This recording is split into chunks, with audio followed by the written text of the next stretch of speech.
Antony Loewenstein is a journalist and author of The Palestine Laboratory: How Israel Exports the Technology of Occupation Around the World. He joins me now from Sydney, Australia.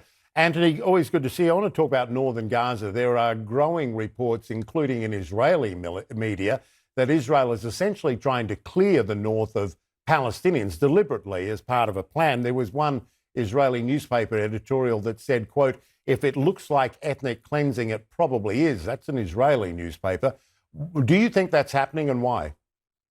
The evidence for that, Michael, seems to be overwhelming. It's coming both from some in the Israeli press, but also, frankly, a number of Palestinian journalists, the ones that Israel haven't killed in the northern parts of Gaza, that have been reporting for weeks of mass starvation, mass killings, and the mass removal of people. Now, the language that we use here is important. It's ethnic cleansing, which has been said by virtually every human rights organization in the world, in the UN, who obviously have some presence there.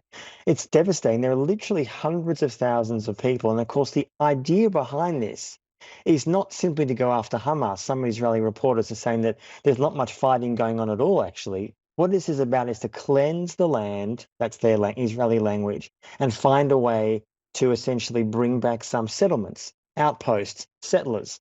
Now, nothing is guaranteed, but there's a massive presence in the Israeli government and some in the Israeli public that are demanding a return of Israeli settlements in the northern part of Gaza, which would just be horrific. Yeah, Israel's already built a road across the centre of Gaza, which would split it anyway.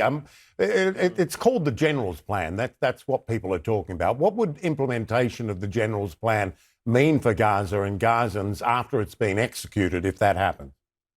The General's Plan essentially, in some ways, is a bit of a red herring. And the reason I say that is it was obviously floated by a number of senior Israeli former military figures that then were disseminated in the press, both the local Israeli press, but also international media. But it ignores the reality. There was an interesting report a few days ago in the Israeli outlet or Palestinian outlet called Plus 972, which actually said that the General's Plan, which calls, by the way, for the mass removal of hundreds of thousands of Palestinians, the essentially cleansing of northern Gaza, that's the language that is used. It's genocidal, not just content, but also desire.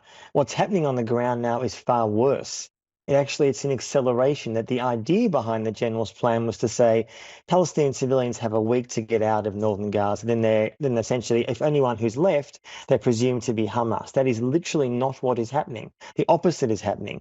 Palestinians are saying, based on what Palestinian journalists are saying in northern Gaza, they cannot leave their house. They cannot move. They are being killed and shot and bombed.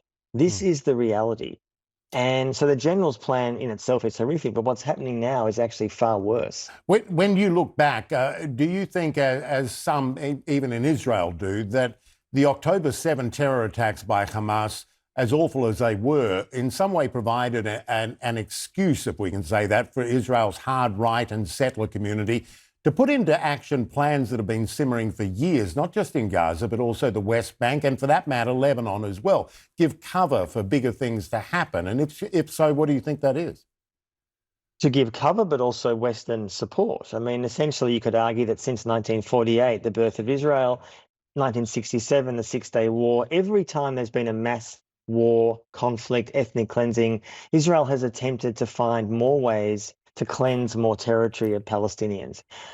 No doubt the 7th of October terror attack was that latest excuse. And what Israel would see is essentially Western support for that. We hear Kamala Harris, Donald Trump, European leaders, Arab leaders talking about their concern about Palestinians, while at the same time still arming and funding and backing Israel where it matters.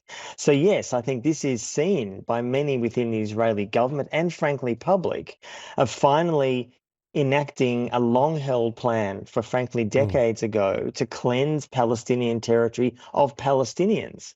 And the fact that there is not, as some are now calling for expelling Israel from the UN, countries in the past that's happened to have done far less than what Israel is currently doing in Gaza and Lebanon. We're almost out of time, but I do want to ask you about the US election. It's now a day away. The Israeli government has essentially ignored the Biden administration's even modest, quote unquote, concerns about how the war is being prosecuted in Gaza. But if Trump wins the election, how much more emboldened will Netanyahu and the extremists in his government be?